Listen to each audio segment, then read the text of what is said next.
second lecture of today. It is by Dr. Manish Khazane, and to introduce him, we have his own guide, Dr. Vidya, to do the honors.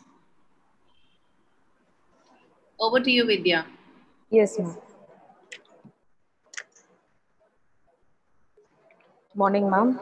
Respected teachers, fellow endodontics colleagues, dear students, a very good morning to one and all gathered here. I really thank ma'am for giving me this sweet opportunity to introduce my student, Dr. Manish.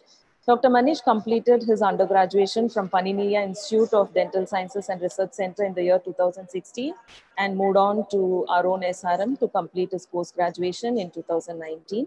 He is currently a busy clinician, eager to hone his skills with challenges posed in his day-to-day clinical practice.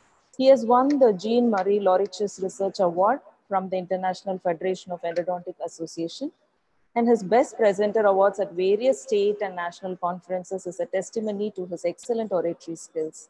And he's a very versatile person. In an attempt to give back to the society, he founded Dentinova, Spreading Smiles, an NGO aimed at spreading dental awareness among the community along with a bunch of energetic volunteers. Having spent 3 years of his PG life researching on biomaterials and vital pulp therapy, he is undoubtedly the right person to lecture on biological materials for pulp vitality. I now invite Dr. Manish Khazane to share his views on the topic. Thank you, ma'am, and over to you, Manish.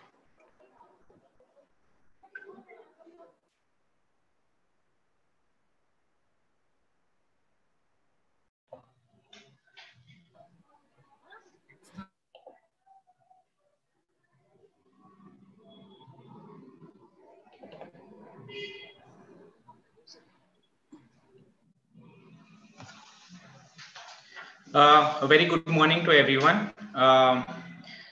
Words cannot describe this moment for me, and it's been a really big privilege to be a part of SRM Dental and be trained under ma'am and all the staff members. Not a day goes, rather not a case goes where I don't remember each staff member and whatever they have taught me in good and bad. So special thank you to ma'am, HOD ma'am, Mahalakshmi ma'am and Vidya ma'am to be pillars of support to always lead me on the right track and bring me on the right track. And also cannot forget my seniors as well as my juniors for their support during the PG life. So today we'll be talking about pulp. This is our hero of the day, and the whole story goes along the pulp. So biological materials for assisting the pulp to be vital and to to maintain its integrity as well as its vitality. So table of contents would include introduction, a brief introduction about dentin and its types, and various dentin replacement materials, followed by various dentin regenerative materials, that is tissue engineering and methods, that is cell-based, cell-free approach, and then repair or regeneration, what is it going to be, and future perspectives as well. So dentin pulp is a highly innovated vascularized connective tissue, which is encapsulated in a mineralized inextensible structure formed by enamel dentin and cementum. It ensures the homeostasis and sensibility of the tooth. So normally caries, trauma, or during restorative procedures, these are the points where there is an insult to the pulpal tissue and it threatens its viability. So the whole aim where dentistry, which is in an exciting phase, is to restore the integrity as well as the vitality of this pulpal tissue. And this quest for resemblance is called bioemulation or biomimetics. So there are two types of materials which are being used here: bioconductive materials as well as bioinductive materials, which are being used, which we will be going through in detail again in the further slides. So a brief introduction again: odontoblasts are neural crest cells, the mesenchymal cells, which are organized in a highly polarized pseudostratified palisade layer in the pulp dentin, dentin pulp interface. And these are post-mitotic cells which cannot be differentiated again once after forming. And Typically, odontoblasts are these secretory cells which are based of secretion from type 1 collagen-rich matrix, which further undergo mineralization to form mineralized dentin. And unlike osteoblasts, which are encased, these odontoblasts have cytoplasmic extensions into the dentin matrix and secrete various non-collagenous proteins which are responsible for further dentin biomineralization, leading to all types of circumpulpal, mantle, and radicular dentin. So again, dentin is a mineralized connective tissue, and these odontoblasts are the major heroes which secrete primary, secondary dentin, and this dentinogenesis goes throughout our life. So two types of dentin, primary dentin, secondary dentin, are the first two types which we had seen. As primary dentin is a tubular dentin that is formed first by primary odontoblast, and then secondary dentin is formed. So what happens when an insult happens? As the nature says, to every action there is an equal and opposite or contrary reaction.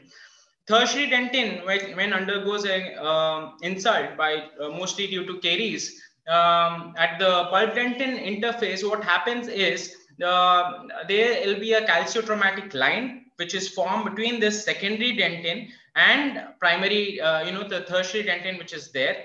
And as you can see here, the regulated palisade layer network of odontoblast is completely diffuse. It is irregular in your tertiary dentin as shown as T and S in the images.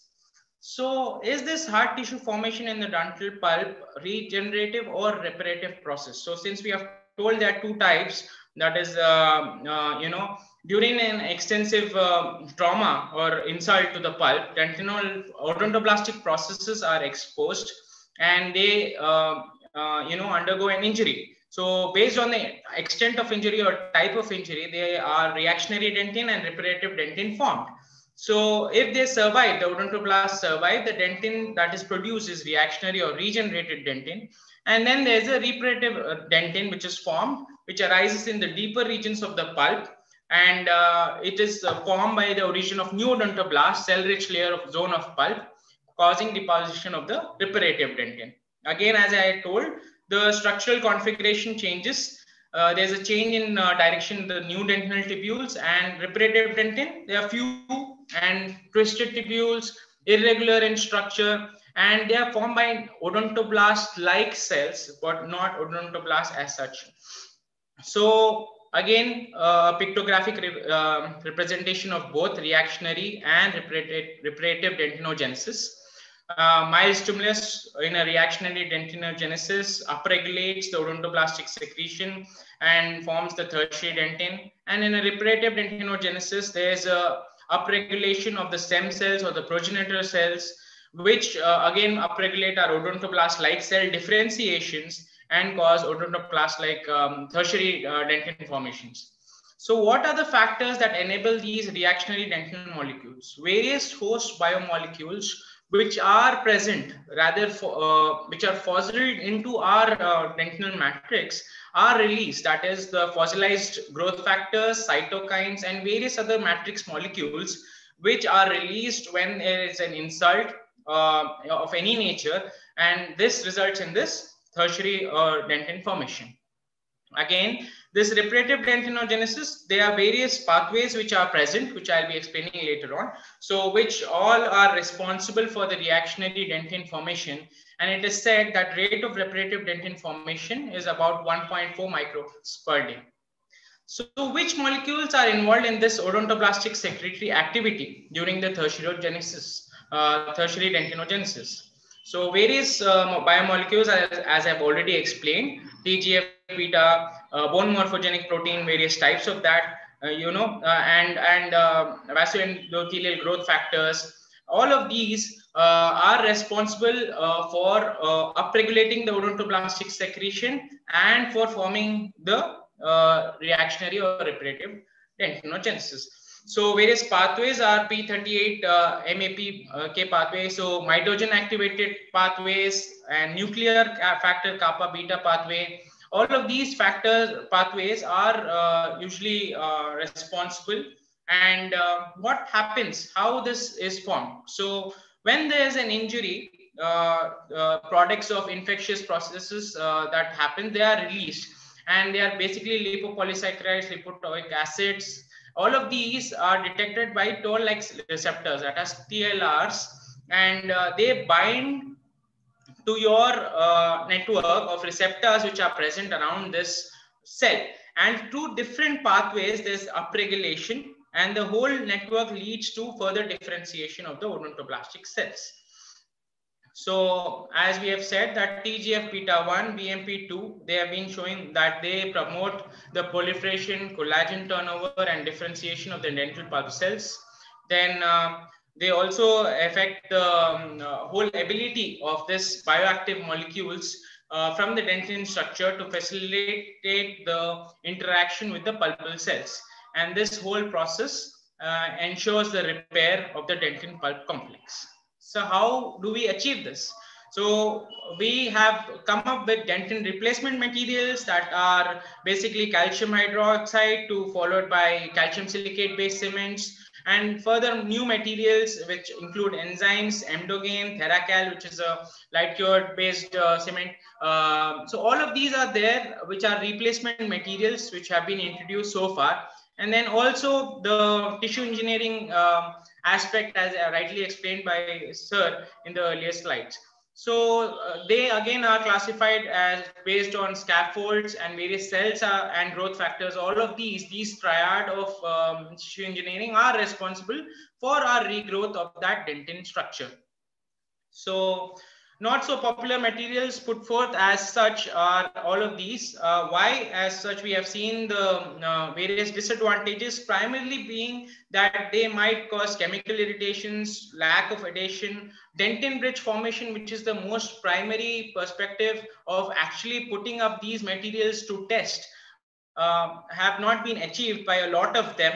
And cytotoxic effects, all of these make these materials not so popular for maintaining the pulp vitality. Then comes calcium hydroxide, which is the most widely accepted gold standard material which have been used earlier.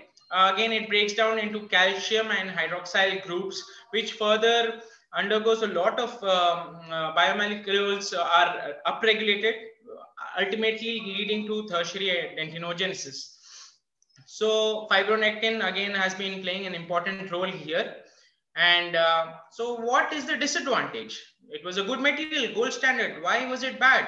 So it was bad because presence of the tunnels in the dentin barrier. So our prerequisite or our main aim was to provide a thick protection layer for our dear pulp against all these insults. So presence of these tunnels in the dentin barrier, high solubility in the oral fluids, and lack of adhesion or degradation after acid etching, all of these brought calcium hydroxide to a disadvantageous position. So as already explained, this is a pictographic representation again, that tunnel defect, dissolution over time, necrosis of the dentin pulp, and dislodgement of the particles within the body of the pulp. So also our strength wise, it has not achieved the required strength in order to protect against the masticatory forces after restoration is done with calcium hydroxide. So it's not so popular. So what is popular? Calcium silicate based materials were suddenly introduced. Portland cement is the whole basis of this calcium silicate based material, and various other components were added. And why? Because they the most dental materials which have been explained exhibit a deterioration, as I had already explained, not achieved physical properties, nor was a good standard for our dental bridge formation. So a hydraulic material was required. So MTA was introduced thus, that was introduced by Mohammad Rabi Jinnah at Loma Linda University in 1993. Various other, Portland cement with tricalcium silicate, dicalcium silicate, tricalcium aluminate, and all tetracalcium aluminopyrrolide with bismuth oxide and other components were introduced for making this material a prime and a gold standard material after our dear calcium hydroxide could not pass the test. So advantages was what? So there was antimicrobial activity. It hardens in presence of moisture. So our hydraulic cement plays a good role there. Cell adhesion and growth and biomolecular attraction. and also dentin bridge formation. So all of these factors gave MTA a advantageous position. And as I said, under moisture, it forms a hard structure, and it could have been used to various parts of our problems of endodontic or restorative field. So pulp capping as such, when the pulp is exposed due to either of the reasons, and root repairs, apexifications, root end fillings, all of these were being achieved by MTA. So we were very happy with it. So sealing ability and biocompatibility plus physicochemical interaction with the local environment, these are the primary factors which made MTA a good gold standard. So what other than calcium, MTA or other calcium silicate based materials which got popular? Biodentin was one more, which was recently introduced by Septodont, which had shown superior mechanical strengths. Apart from the the gray MTA was first introduced, followed by the white MTA, and other various types of MTA were subsequently introduced into the field, and for achieving various prerequisites or requirements of our treatment plans. So advantages, again, promotes odontoblastic differentiation, hydrophilic, moisture tolerant, good adaptation, good dentin bridge formation.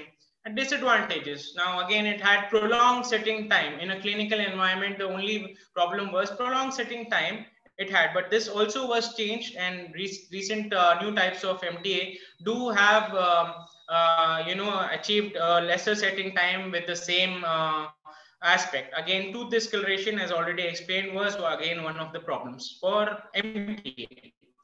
So dentin bridge formation had a good thickness for the MTA. It promoted your odontoblastic differentiation. Required time was required for this dentinogenesis to occur, and various studies have been put forth for MTA for its efficiency. So what other factors are involved are growth factors.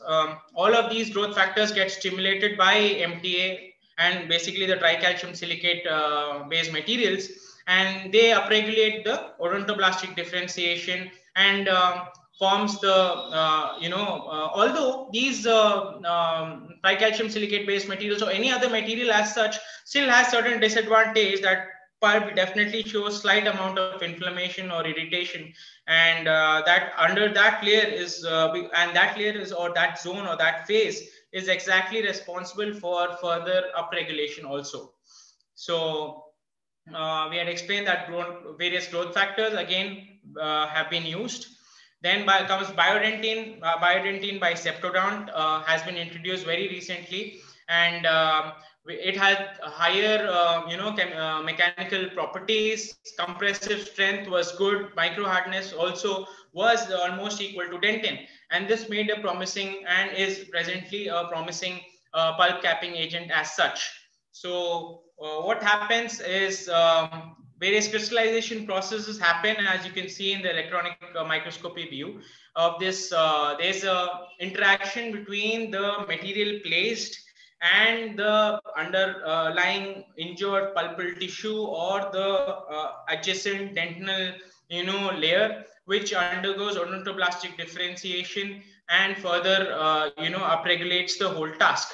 So what again has to be another important aspect is mineral infiltration zone. Now a mineral infiltration zone is formed with respect to biodentin, and it appears as a band of highly reflective dentin right beneath the interface, which indicates the the mineral content introduced or attracted by this material via pulp. So bioactivity, again, as explained, is upregulated, and it has been a promising advantage. Apart from being a good replacement, dentin replacement material that has already been explained, what other factors are there which is advantageous to biodentin will be further introducing. So tunnel defects, as I had explained, in calcium hydroxide, dentin bridge formation with MTA, and further upregulation and a thicker dentinal bridge formed with biodentin. All of this was reported in the literature so far, which makes biodentin a good promising pulp capping agent. Other calcium silicate based materials include Theracal, Endosequence, BioRoot RCS, and the Ortho MTA, Retro MTA, Endosem, and Endoseal MTAs. All of these are being used as and have shown promising results as well. Apart from them, Emdogain, that is an enamel matrix derivative, has also been promising dentin replacement material which upregulates the odontoblastic differentiation and suppresses your inflammatory molecules for the required result. So apart from all of these, there are natural materials which also have been put forth to test, which includes propolis and various other plant-based extracts, which have been being tested to achieve similar result, to decrease that inflammatory molecule, which is initial reaction, and to further form a thicker dentin bridge. So a tooth culture model study was also put forth. I had to explain this because this was my thesis, and it is a promising alternative model to assess the dental replacement material and its interaction with the pulpal cells. And this is a X5O in vitro model where we have used extracted tooth and have tested various biomaterials for assessment of the dentin bridge against gold standard MTA, Biodentin, and other promising new pulp capping agents, which could be a shift change or a game changer in pulp capping agent materials. This is a brief description of how a tooth culture model looks like before we finally put them into the CO2 take chamber, and further processes have been done to not only mimics the oral environment, but also serves as and evaluates the biomaterial which is being used. So we have done with the dentin replacement materials. Now we go into dentin regenerations. Now, as explained by Sir, this involves tissue engineering triad, which is which acts as seeds to the growth of a whole new plant, and that is where these cells, scaffolds, growth factors, all of them come into picture. And regenerative endodontics, which is a biologically based procedure, have been come into lot of studies have been done on this. Various principles of engineering and life sciences to restore, maintain, and bring back that integrity and vitality of the tooth pulp structure with appropriate time and environment leads to our regeneration of the tissue. So various stem cells again are being used for the same aim, and their potential has also been assessed. They are multipotent cells which causes tissue repair, and these have been put into test for our aim. So here's a brief diagrammatic representation of where we normally take orthodontically, extracted human teeth, and you can extract the stem cells, culture growth them into various culture media, and further use these cells for our regeneration processes. As already explained, various scaffold materials have been used, natural polymers, and also bioactive glass, bioceramics. All of these are used as scaffold materials for tissue engineering. There are synthetic polymers as well, and hydrogels, which are the present most accepted parts, which have been used for in embedding of these stem cells for growth of the odontoblastic cells. Now, growth factors also are one of the tissue triad components. So biological agents that regulate the stem cells to form desirable cell type. And these growth factors primarily control the stem cell activity. They are responsible for differentiation of the cell, which ultimately undergoes a lot of biochemical processes, and various biocues are responsible for the growth and development of the whole tissue. This is a list of various growth factors and various non-collagenous proteins and glycosamine glycans, which are being used or which are being responsible for the growth. So various processes are involved. As I said, biological cues are used, and cell migration happens, followed by proliferation, odontoblastic differentiation. angiogenesis, and followed by revascularization maintains and brings back that original integrity. Various studies have been also reported to support these materials and to test them as well.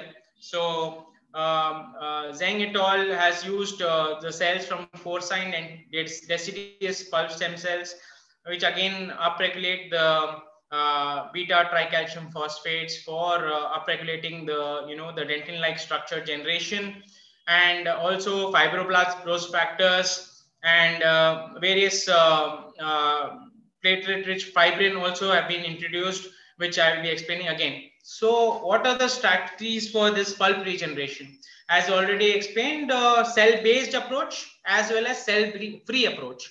Cell-based approach is a more predictable way, if you ask me, because we use these hydrogels, and this hydrogel, which is laden with the stem cells, have been used, and they form the required revascularization procedures and achieve our main aim.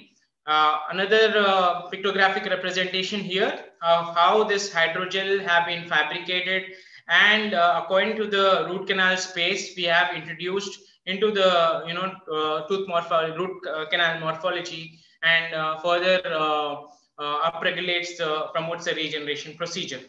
The other one is the cell-free approach, where cell homing is the main concept which is used. Various stem cells are extracted from their niche, and they are activated, and they are again used to construct our required tissue. So what happens is in situ regenerative modalities are being used, and with biomaterials and growth factors, this homing, cell-based homing and regeneration happens. So how this stem cell homing occurs? Basically, there are cues which lead path to these cells to our injured site from our cell niche, the stem cell niche. So when they are from the bone marrow, for example, they are being brought and transferred towards our injured or targeted site. And it is critical to understand this physiological turnover of the tissue for developing new treatments and to mobilize these stem cells for regeneration endogenously. So how these stem cells move? Again, there are two types: amoeboid cell movement independent of the blood, and also through the blood, which is aided by the circulations. So these two are the methods by which these stem cells move to the target site. And it is very important to harness these endogenous cells for regenerative applications. Various studies have shown that provided a good framework, that is the scaffold, with additional aids or supplements such as growth factors and our stem cells, aid into development of the tissue back. Although this is limited so far, but this is an evolving field in all the fields of biological sciences. And various studies have shown that we have also been able to achieve the angiogenesis also to form the new tissue, at least to the near to the the originally lost tissue. So what are the disadvantages? Now, cell-free approach, as a cell-based approach, was more targeted. We had introduced a lot of stem cells in it and a lot of growth factors. We could regulate amount and could have a target site approach with better results, at least better expected results. And with the cell-free approach, we have to, respond. The body responds according to its own criteria, and various natural scaffolds in cell-free approach include the PRP and PRF, which are introduced for revascularization of the cell of the root canal, and various methods are being used for the same. And what these do, these also promote our growth factors, and again, are responsible for our ultimate aim. So what are we trying to say? Whether this is a repair or a regeneration. So the new formed layer, which is formed under this or in the dentin bridge, is odontoblast-like structure for dentin replacement materials. And it is not exactly same in terms of structure or configuration. And these are atubular-like sometimes, and only some cytoplasmic extensions extend furthermore into the dentinal matrix. So it is more of a repair than a regeneration, but further regeneration researchers have advantages too. So again, based on various outcomes, that is scientist based, that is the histological evidence of complete regeneration, whether this has to be achieved actually, so whether this is being achieved or not, and then clinician based, that is how that healing is, and various vitality reports, and how patient also, whether he has any underlying systemic disease, or how the fracture has happened, or how deep is that dentinal caries, whether can we use or actually aim to regenerate or repair. All of these have to be first assessed. So assessment of the case is most vital before we even come into using all of these materials for our treatment procedure. So future perspective, again, for cell-based therapy, the sources of the cells is an issue sometimes, and establishing stem cell banking, which will be a necessary step for not only tooth development, but also for other tissue regeneration procedures all around medical and dental sciences. So I would like to conclude that although these various proposed biomaterials and techniques have been promising for our aim of development and restoring the integrity and vitality of the tooth, still the complexity and multicellular interactions which naturally exist in the dentin structures represent a greatly unsolved challenges, and this has to be explored more. These are my references. Thank you.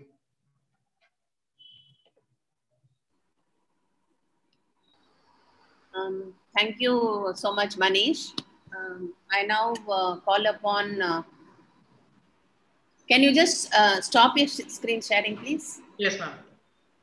Can I please now call upon Dr. Kavita to give the concluding remarks and take over the question answers. Thank you, ma'am. Hi, Dr. Manish. It was a wonderful and extensive preparation of your topic today of tissue injury. Lot of facts, learned a lot of new things. I'm sure the participants would have got a lot of ideas to go ahead with a lot of studies in vitro and in vivo.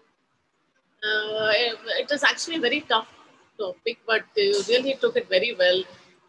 Very simple, simplified, and very neatly taken.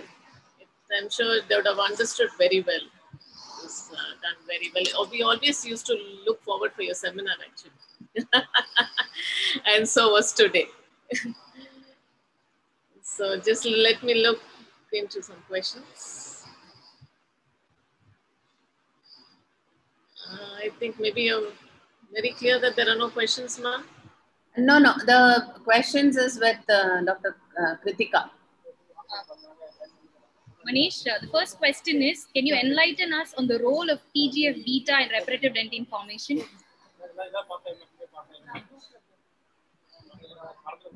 Yeah, am I audible? Yeah. So TGF-beta, as I had explained, this is one of the most, various biomolecules which are responsible for upregulation of your dental structure. So transforming growth factor beta has various types. It is a superfamily, and transforming growth factor beta not only upregulates these differentiation, proliferation of the cells, but also suppresses your inflammatory molecules as such.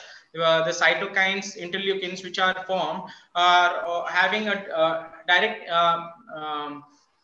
opposite way of action when transforming growth factor is there, and it is one of the most commonly researched enzyme, which as such alkaline phosphatase, and all of these are directly indicated with transforming growth factor beta, and it has been used extensively.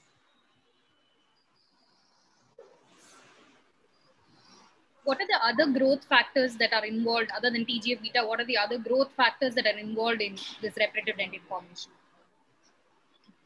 Ma'am, I didn't.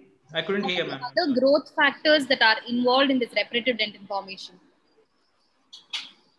Yeah, ma'am. As I had explained, transforming growth factors there, bone morphogenic proteins are there, DSPP, and then vasoendothelial growth factors are there. So all of these, there are various growth factors which are present. Thank you, Manish. Thank you. Manish, I have a question for you. What is your take on dentin regeneration per se, related to, we talk more on pulp regeneration, whereas non-vital teeth. Dentin regeneration is a very new and hot topic. And what is your take on dentin regeneration per se? Do you think it is definitely going to, create an orthodontin, or are we still anywhere close to it?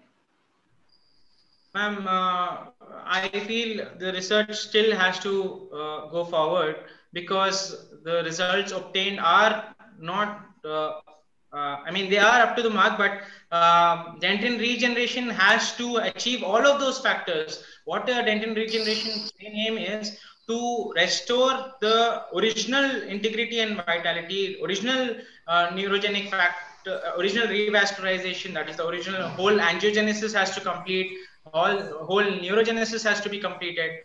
So it has achieved definitely through cell-based or cell-free approaches.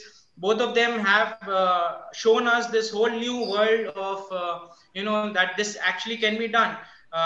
Instead of using our bioinert materials, which was being used or we still use for endodontic procedures. So definitely regeneration is prime aspect of endodontics right now. But I feel a lot of research still has to go on to achieve our main aim. Okay. As a clinician, see, as a researcher is fine. Like, we do research and then we do something. It ultimately only when it translates into clinical, application does any research be useful. So, as a clinician, since you're more of a clinician, I would like to know what changes or what focus or what aspect of this will you apply in your clinical practice.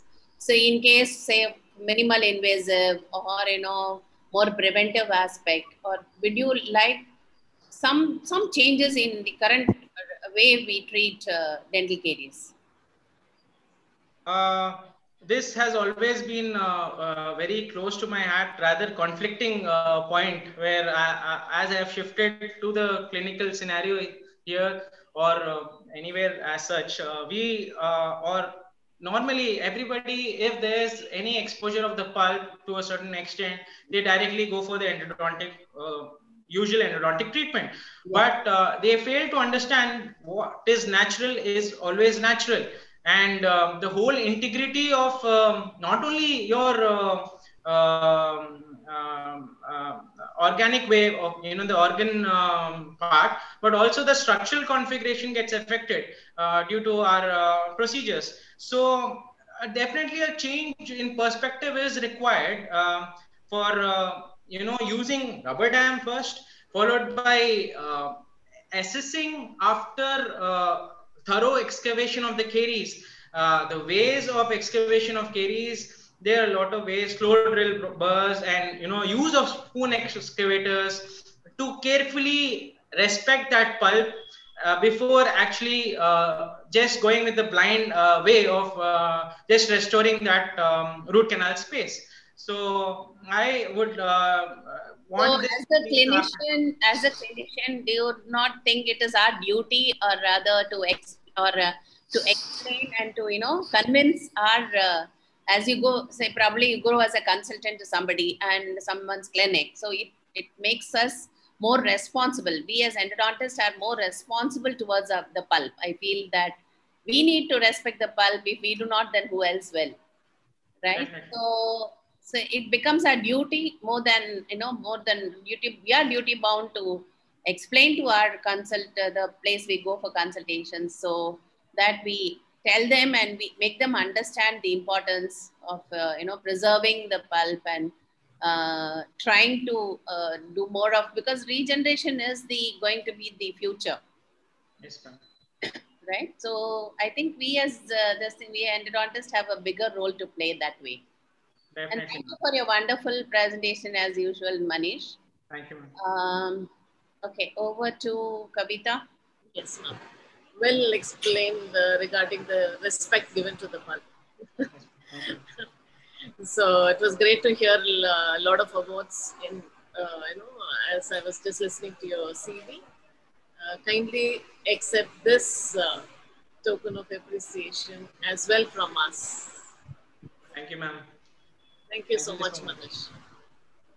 Looking forward